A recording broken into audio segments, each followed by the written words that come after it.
Hello बच्चों, ये जो आज चैप्टर टॉपिक हम जो कर रहे हैं ये है 11th क्लास का डेप्रिसिएशन चैप्टर से। और इसमें हमें बनाने के लिए क्या रखा, machinery disposal account. TS Grewal 2025 के एडिशन का क्वेश्चन नंबर 35 है। From the following balance appear in the books of Kaushal traders as on 31 April 2024। और हमारे पास मशीन का बैलेंस 60,000 दे रखा है, प्रोविजन फॉर डेप्ट 36,000 का है। अप्रैल 2024 में they decided to dispose of a machine for ₹8400 which was purchased on 1st April 2020 for ₹60,000. Depreciation was provided on the machinery at the rate of 10% original cost base. Prepare the machinery account, provision for depreciation account and machinery disposal account for the year 2025. तो हमें disposal account बनाने के लिए कह रहा है, साथ में मशीनरी अकाउंट बनाना है और डेप्रिसिएशन का। तो पहले तो आपको क्या दे रखा है, दो के बैलेंस दे रखे हैं, एक मशीन का बैलेंस दे रखा है और एक डेप का बैलेंस दे रखा है। तो सबसे पहले इनके बैलेंस ट्रांसफर करेंगे। मशीन हमारी एसेट्स होती है, एसेट्स का ओपनिंग बैलेंस आपको डेबिट साइड में लिखना होता है। 2025 1 अप्रैल को आपका बैलेंस दे रखा है मशीन का, टू बैलेंस बीडी, और इसका बैलेंस हमें दे रखा है 60,000 रुपीज का। तो ये 60,000 मशीन का बैलेंस है। और इसी तरह डेप का बैलेंस दे रखा है, तो 2025 1 अप्रैल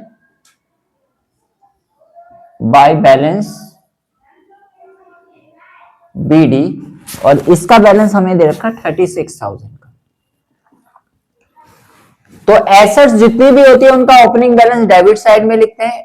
प्रोविजन फॉर डेप या एक्यूमुलेटेड डेप, ये हमारा एक तरह का रिजर्व होता है। रिजर्व कोई भी प्रोविजन, ये हमारी लायबिलिटीज होती है, तो इनका ओपनिंग बैलेंस कहां लिखा जाता है, क्रेडिट। अब ये अकाउंट क्या है, ये है मशीनरी डिस्पोजल अकाउंट। जिस मशीन को हम डिस्पोज ऑफ कर रहे हैं, यानी जो हमारे खराब हो गई उसको हम निकाल रहे हैं उस मशीन को, ये उसका अकाउंट है। और इस अकाउंट के नेचर क्या है, ये उसी दिन इसका जन्म होता है जिस दिन उसको सेल करा जा रहा है।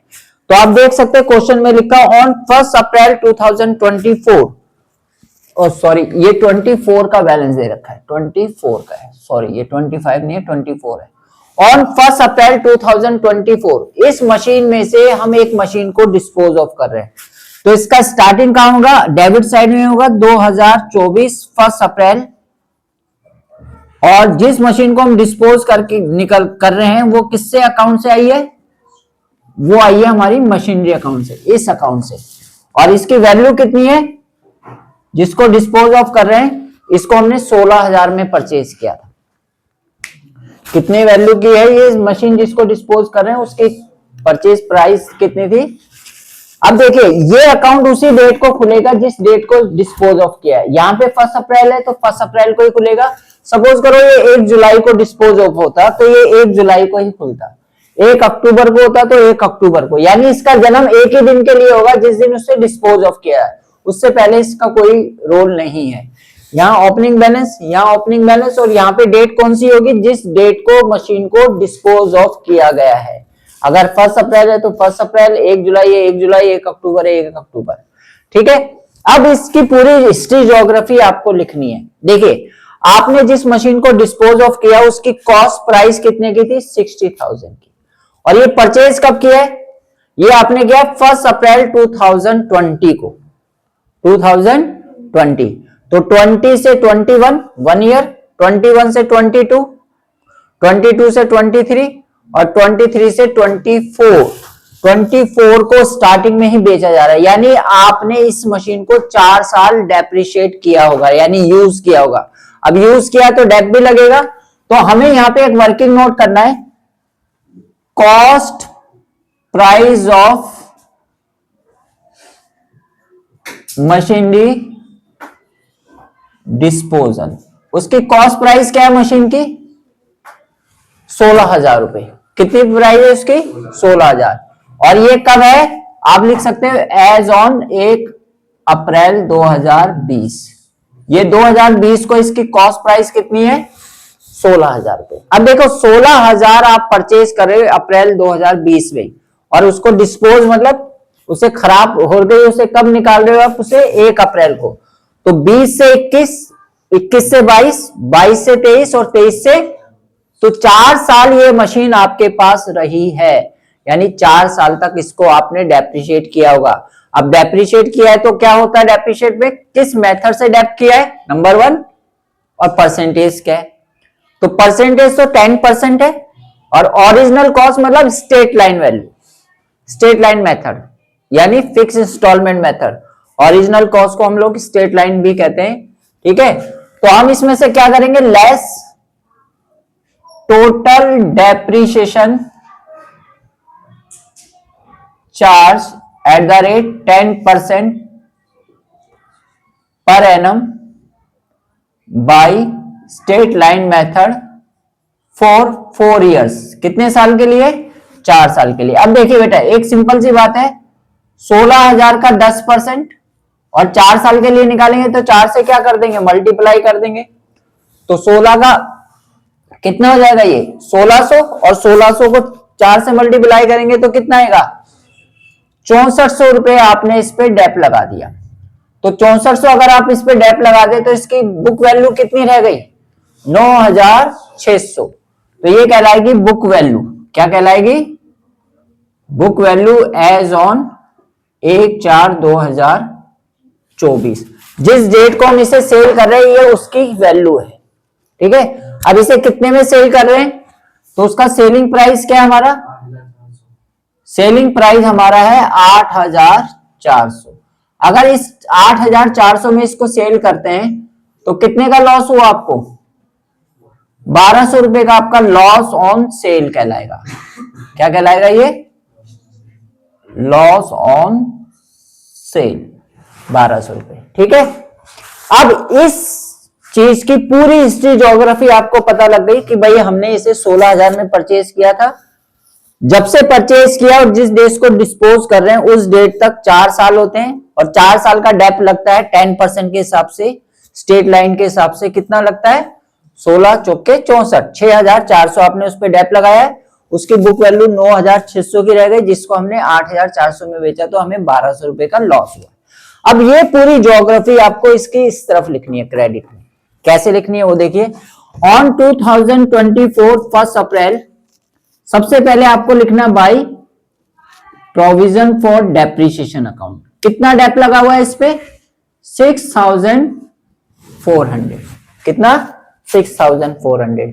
फिर इसी डेट को आपने इसे डिस्पोज ऑफ किया है तो बैंक, ठीक है, सेल कितने की हो गई है, 8,400।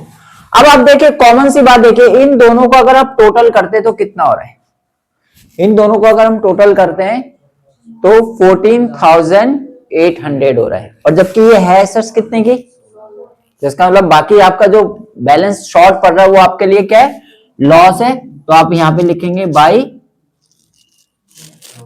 Profit and loss account, bracket में लिख देंगे लॉस ऑन सेल या डिस्पोज ऑफ, है ना, कितने का, 1,200। अगर आप इसको टोटल करेंगे तो देखिए ये अपना पूरे का पूरा 16,000 का इसमें ये टोटल आ गया, ठीक है। तो डिस्पोज ऑफ अकाउंट की नेचर क्या है, ठीक है, सबसे पहले इसको समझिए, ये उस डेट को स्टार्ट होगा जिस डेट को मशीन डिस्पोज ऑफ की है, अगर वो 1 अप्रैल है तो 1 अप्रैल जो भी डेट दे रखी है। फिर इसकी डेट, जिस डेट से आपने परचेज किया, जिस डेट को आप सेल कर रहे हैं उस पर कितना डेप लगाया हुआ है। देखिए यहाँ पे तो स्ट्रेट लाइन था, अगर मान लो यही WDV होता तो क्या करते, पहली बार 16,000 पे लगता, 16 घटाने के बाद जो बचता उस पे लगता, फिर उस पे घटाने के बाद जो, इस तरह से आप WDV में जैसे लगता वैसे लग के फिर ये बुक वैल्यू आ जाएगी, सेलिंग वैल्यू जो दे रखी है, डिस्पोज वैल्यू, उसके बाद ये आपका लॉस आ गया। अब देखिए इसी अकाउंट से पोस्टिंग कैसे होती है, अगर आप देखते हैं तो ये नाम देखिए यहाँ क्या लिखा हुआ है, ये 2 में, तो डबल एंट्री सिस्टम क्या कहता है, अगर कोई डेबिट हो रहा है तो दूसरी जगह वो कहीं ना कहीं क्रेडिट भी हो रहा होगा, तो ये डेबिट वाला उठ के 2 वाला उठ के कहां पे आएगा, बाय में। अब हम इसको मशीनरी अकाउंट में क्यों लेके आ रहे हैं, क्योंकि इसका नाम देखिए यहाँ पे क्या है, मशीनरी। तो पहले तो डेट डाल देंगे 2024 1 अप्रैल, बाय, और किस अकाउंट से आ रहा है ये, मशीनरी डिस्पोजल अकाउंट से, तो यहां लिखेंगे बाय मशीनरी डिस्पोजल अकाउंट, कितने रुपए का? 16,000। ठीक है, तो ये अकाउंट की आपने इसकी पोस्टिंग कर दी यहाँ पे। अब बात आती है इसका, देखो यहाँ पे क्या लिखा हुआ है, प्रोविजन फॉर डेप अकाउंट, क्या लिखा हुआ है, और ये बाई में, तो बाई वाला 2 में आएगा। पहले डेट डालेंगे 2024 1 अप्रैल 2, किसका नाम लिखेंगे, किसका आ रहा है, मशीनरी, कितनी वैल्यू है इसकी, 6,400। तो ये अकाउंट इधर पोस्ट हो गया, ये अकाउंट इधर पोस्ट हो गया। अब तो ये खत्म हो गया, ये अकाउंट पहले ही क्लोज हो चुका है। अब आपको क्या करना है, चेक कीजिए कि आपके पास कोई और एडजस्टमेंट तो नहीं है, ठीक है ना। अब आप बताइए 16,000 की मशीन थी, 60,000 की मशीन थी, जिसमें से आपने क्या करा, डिस्पोज ऑफ कर दिया। तो एंड ऑफ द ईयर, इसका ईयर का एंड कब होगा, 31 March by balance CD, balancing figure. अब अगर 60,000 रुपए वाली मशीन में से अगर हम 16,000 वाली मशीन को डिस्पोज कर देते हैं तो कितना बचता है, 44,000। कितना बचता है, 44,000। अब ये मशीन तो आपके पास है, अप्रैल से मार्च तक आपके पास है, तो ये मशीन आप ही चला रहे हैं, और जब आप चला रहे तो इसको डेप्रिशिएट भी तो करना पड़ेगा।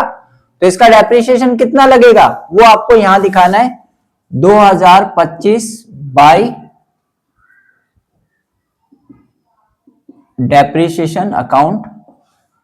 देखिए 44,000 पे 10%, ये डेप किस पे लगा हुआ है, इस रिमेनिंग मशीन पे, कितना परसेंट, 10%, तो कितना होगा 4,400। अब इसका टोटल कीजिए, कितना हुआ 40,400 और एंड ऑफ द ईयर इसका बैलेंस मार्च एंड में to balance CD balancing figure कितना आएगा 34,000 रुपीज। इस तरह से हम लोग ये डिस्पोजल अकाउंट क्रिएट करते हैं। तो एक बारी बात दोबारा से सुन लेते हैं इसे। सबसे पहले ओपनिंग बैलेंस लिखेंगे मशीन का, डेप का ओपनिंग बैलेंस, ये लिखने के बाद सीधा डिस्पोजल अकाउंट पे आएंगे। जिस डेट को आप एसेट्स को डिस्पोजल कर रहे हैं इसका जन्म उसी डेट को होगा बेटा, ठीक है, उस तारीख को लिखना है। दूसरा, उसकी वैल्यू क्या है, कितने में परचेज किया वो वैल्यू लिखनी है। फिर इसकी हिस्ट्री ज्योग्राफी कैसे निकालेंगे, मशीन की कॉस्ट कितनी है, भाई 16,000 की परचेज की थी, कब परचेज की थी, अप्रैल 2020 में, और बेच कब रहे हैं, डिस्पोज कब कर रहे हैं 2024। तो 20 से 21, 21 से 22, 22 से 23, 23 से 24, कितने साल हो गए, 4 साल। 4 साल का रेट ऑफ डेप्रिसिएशन 10% है, स्ट्रेट लाइन है, इसलिए चारों बार एक जैसा ही लगेगा। 6400 आ गया, इसको घटाएंगे तो 9600 बुक वैल्यू आ गई, और उसमें से डिस्पोज वैल्यू को माइनस करेंगे तो ये आपका लॉस हो गया। ये पूरी जानकारी आपने यहां लिखनी है कि भाई इतना डेप लगा हुआ 6400, कितने में डिस्पोज ऑफ किया वो आ गया, और कितना लॉस हुआ ये आ गया। अब इस नाम को देखिए और इस अकाउंट को देखिए, सेम है, तो 2 वाला बाई में आ गया मशीनरी डिस्पोजल से, ऐसे ये 2 बाई वाला कहां पे आ जाएगा 2 में। अब आपके पास मशीन कितनी बच गई है, तो ये मशीन आपके पास है तो पूरे साल आप चलाओगे तो डेप भी लगेगा, तो वो डेप लग के फिर इसका बैलेंस, ठीक है, नोट कीजिए बेटा इसे।